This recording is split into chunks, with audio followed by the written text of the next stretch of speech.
सुप्रभात साथियों, तो आइए शुरू करते हैं बिना समय गवाए हुए सुबह की नॉन स्टॉप ताजा खबरों के सिलसिले को। रोहतांग में बर्फबारी, प्रदेश में भारी बारिश, अंधड़ और ओलावृष्टि का ऑरेंज अलर्ट। हिमाचल प्रदेश के कई भागों में भारी बारिश, ओलावृष्टि व अंधड़ का अलर्ट जारी किए गए हैं। मौसम विज्ञान केंद्र शिमला के अनुसार आज से प्रदेश में एक और पश्चिमी विक्षोभ की सक्रियता से मौसम में यह बदलाव आएगा। विभाग ने आज से प्रदेश के मैदान, मध्य व उच्च पर्वतीय भागों के लिए बारिश, ओलावृष्टि व अंधड़ का येलो अलर्ट जारी किया है। वहीं कल के लिए कई भागों में भारी बारिश, ओलावृष्टि व अंधड़ का ऑरेंज अलर्ट जारी किया गया है। इस दौरान मध्य पर्वतीय अधिकतर क्षेत्रों में बारिश की संभावना जताई गई है। महंगाई से राहत, जाने शिमला धर्मशाला में पेट्रोल डीजल के नए दाम। महंगाई की मार झेल रही जनता को राहत देने के लिए केंद्र सरकार ने पिछले कल बड़ा ऐलान किया है। केंद्र ने पेट्रोल पर केंद्रीय उत्पाद शुल्क एक्साइज ड्यूटी 8 और डीजल पर 6 रुपये कम कर दी है। केंद्रीय वित्त मंत्री निर्मला सीतारमण ने कहा कि इससे पेट्रोल की कीमत 9.5 रुपये प्रति लीटर और डीजल के भाव में 7 रुपये प्रति लीटर तक की कमी आएगी। इस कटौती के बाद शिमला शहर में पेट्रोल के दाम करीब 96.08 रुपये और डीजल के दाम 82.40 रुपये प्रति लीटर हो जाएंगे। वहीं धर्मशाला में अब पेट्रोल के दाम करीब 95.17 रुपये और डीजल 79.70 रुपये प्रति लीटर होंगे।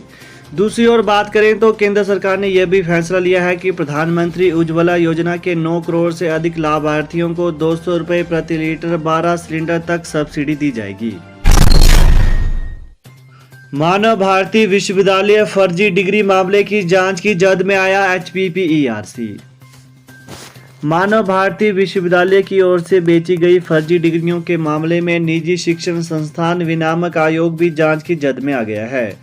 पुलिस की विशेष जांच टीम SIT आयोग के कर्मचारियों और अधिकारियों को पूछताछ के लिए बुला लिया है। SIT जानना चाह रही है कि विश्वविद्यालय वर्ष 2010 से इस फर्जीवाड़े को चला रहा था, तब से लेकर अब तक विनियामक आयोग ने इस मामले में क्या कार्रवाई की है। वहीं पुलिस जांच में पाया गया है कि फर्जी डिग्री का जाल देश के 12 राज्यों में फैला है। 43,000 फर्जी डिग्रियां भी बरामद की गई हैं। वहीं आरोप है कि इससे विश्वविद्यालय के मालिक राजकुमार राणा ने करोड़ों रुपए की कमाई की है। इसके अलावा बात करें तो आपको बता दें कि गौर हो कि फर्जी डिग्री मामले की शिकायत निजी शिक्षण संस्थान विनियामक आयोग ने की है और इसके आधार पर ही मामला दर्ज हुआ है। गौशाला में महिला और बच्चे के शव क्षत विक्षत हालत में मिले। हिमाचल प्रदेश के मंडी शहर के 5 किलोमीटर दूर स्कोर के बुलाला के पास गौशाला में क्षत विक्षत हालत में महिला और बच्चे के शव मिले हैं। गौशाला स्कोर कमांड सड़क से करीब 50 मीटर दूर सुनसान स्थान पर है। पिछले कल देर शाम कुछ लोग वहां से गुजरे तो उन्हें दुर्गंध आई। जब गौशाला में जाकर अंदर देखा तो उनके होश उड़ गए। बुरी तरह से गल चुका महिला का शव गौशाला के नीचे पड़ा था और साथ ही बच्चे का आधा शरीर उससे दूर पड़ा था। सूचना मिलते ही पुलिस ने मौके पर पहुंचकर शवों को कब्जे में ले लिया है। वहीं आज नेरचौक मेडिकल कॉलेज में शवों का पोस्टमार्टम किया जाएगा। दूसरी ओर बात करें तो घटना की पुष्टि SP शालिनी अग्निहोत्री ने की है। पुलिस के अनुसार शव करीब 25 दिन पुराने हैं। मृतक महिला की आयु 25 से 30 साल लग रही है। वहीं बच्चा करीब 1 साल का है, जिसके शव को जानवरों ने नोच खाया है। एक हिस्सा गौशाला में मिला है और दूसरा उससे कुछ दूरी पर। हिमाचल में जाली दस्तावेजों से लोकतंत्र प्रहरी सम्मान राशि ली तो होगी रिकवरी। हिमाचल प्रदेश में जाली दस्तावेजों से लोकतंत्र प्रहरी सम्मान राशि ली गई तो इसकी रिकवरी की जाएगी। हिमाचल प्रदेश सरकार ने लोकतंत्र प्रहरी सम्मान पाने के नियमों को अधिसूचित किया है। ये लोकतंत्र प्रहरी सम्मान नियम 2022 कहलाएंगे। वहीं यह धनराशि आपातकाल में जेल में रहे लोगों को मिलती है। प्रधान सचिव सामान्य प्रशासन की ओर से अधिसूचित नियम 7 में यह व्यवस्था की गई है कि यदि कोई व्यक्ति सम्मान राशि प्राप्त करने के लिए पात्रता न होने के बावजूद मिथ्या सूचना देता है या मिथ्या दस्तावेजों के आधार पर सम्मान राशि को प्राप्त करता है तो ऐसी स्थिति में ऐसे व्यक्ति की सम्मान राशि को रद्द किया जा सकता है। 23 और 24 मार्च को ही अभ्यर्थियों तक पहुंच गई थी पेपर की फोटोस्टेट कॉपियां। हिमाचल प्रदेश में पुलिस कांस्टेबल भर्ती पेपर लीक मामले में मंडी पुलिस की ओर से धरे गए आरोपियों से पूछताछ के दौरान बड़ा खुलासा हुआ है।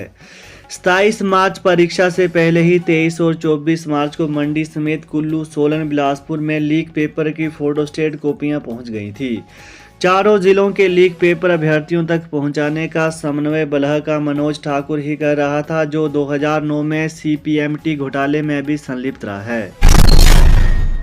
JVT भर्ती का फॉर्मूला फाइनल, मेरिट में आए बीएड अभ्यर्थियों के पद रहेंगे खाली।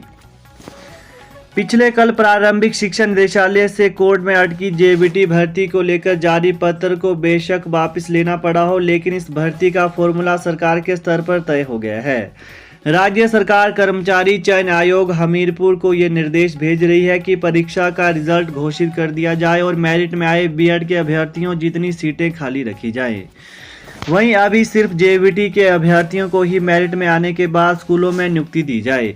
इससे संबंधित आवेदन राज्य सरकार ने हाईकोर्ट में भी रखा है। शिक्षा सचिव डॉक्टर रजनीश ने इस फॉर्मूले की पुष्टि की है। वहीं इसके अलावा उन्होंने बताया कि प्रारंभिक शिक्षा निदेशालय से जारी पत्र को इसलिए वापस लेना पड़ा क्योंकि उसमें कन्फ्यूजन था। प्रारंभिक शिक्षा निदेशक डॉक्टर पंकज ललित की ओर से यह पत्र स्टाफ सिलेक्शन कमीशन हमीरपुर के सेक्रेटरी को जारी किया गया था। मिड डे मील की झोली खाली, मुश्किल में बच्चों की दोपहर की थाली। केंद्र सरकार की मिड डे मील योजना पर अब प्रदेश सरकार में संकट छाने लगा है। यदि ऐसा ही रहा तो अगले माह बच्चों को घर से ही दोपहर का भोजन लाना पड़ेगा। यह योजना पिछले 3 महीनों से उधारी या फिर शिक्षकों की जेब से चल रही है। सरकार से पैसा न मिलने के कारण दुकानदार उधारी के लिए मुकर रहे हैं और शिक्षकों ने भी हाथ खड़े कर दिए हैं। ऐसे में बिना पैसों के यह योजना कब तक चलेगी? शिक्षकों की माने तो महंगाई के दौर में मिड डे मील पुराने तय दामों में बनाना मुसीबत बना हुआ है और फरवरी के बाद मिड डे मील का राशन और गैस खरीदने के लिए आने वाली कुकिंग कॉस्ट की राशि जारी नहीं हुई है। हिमाचल मंत्रिमंडल की बैठक टली, अब 26 मई को होगी। हिमाचल प्रदेश मंत्रिमंडल की बैठक टल गई है। यह अब 23 के बजाय 26 मई को आयोजित की जाएगी। मुख्यमंत्री जयराम ठाकुर की अध्यक्षता में यह बैठक 26 मई को सुबह 10:30 पर होनी है। राज्य मंत्रिमंडल की इस बैठक में कई शिक्षण और स्वास्थ्य संस्थानों को स्तरोन्नयन करने के मामले जाएंगे। मुख्यमंत्री जयराम ठाकुर की बजट घोषणाओं को भी इस बैठक में मंजूरी मिल सकती है। वहीं मुख्यमंत्री जयराम ठाकुर आज नई दिल्ली जा रहे हैं। वह राष्ट्रीय स्वयंसेवक संघ के कार्यक्रम में शामिल होंगे। नई दिल्ली में सीएम कुछ केंद्रीय मंत्रियों से भी भेंट कर सकते हैं और हिमाचल प्रदेश से संबंधित मसलों को उठा सकते हैं। जयराम ठाकुर कल शिमला लौट आएंगे। हर दिन 2 घंटे हड़ताल, UGC स्केल जारी न करने पर विश्वविद्यालय शिक्षक कल्याण संघ का ऐलान। हिमाचल प्रदेश विश्वविद्यालय शिक्षक कल्याण संघ ने सरकार द्वारा शिक्षकों को UGC वेतनमान न देने के खिलाफ आंदोलन का फैसला लिया है। विश्वविद्यालय में हफ्तूबा की एक आपात बैठक में फैसला लिया है कि सभी शिक्षक अपनी मांग के समर्थन में रोज 2 घंटे की गेट मीटिंग कर रोष जताएंगे। इस दौरान वो कोई भी काम नहीं करेंगे। महासचिव जोगिंदर सकलानी ने बताया कि यदि सरकार ने शिक्षकों की मांग को पूरा नहीं किया तो आंदोलन को और उग्र किया जाएगा। बैठक में नौकरशाही द्वारा शिक्षक विरोधी रवैया अपनाने की कड़ी निंदा की गई है। बैठक में यह फैसला लिया गया है कि UGC वेतनमान शीघ्र जारी न होने पर विश्वविद्यालय के शिक्षक उत्तर पुस्तिकाओं का मूल्यांकन नहीं करेंगे। तो ये थे आज सुबह के मुख्य समाचार। तो ताजा खबरों को पाने के लिए चैनल को जरूर सब्सक्राइब करें। Thanks for watching. जय हिंद, जय हिमाचल।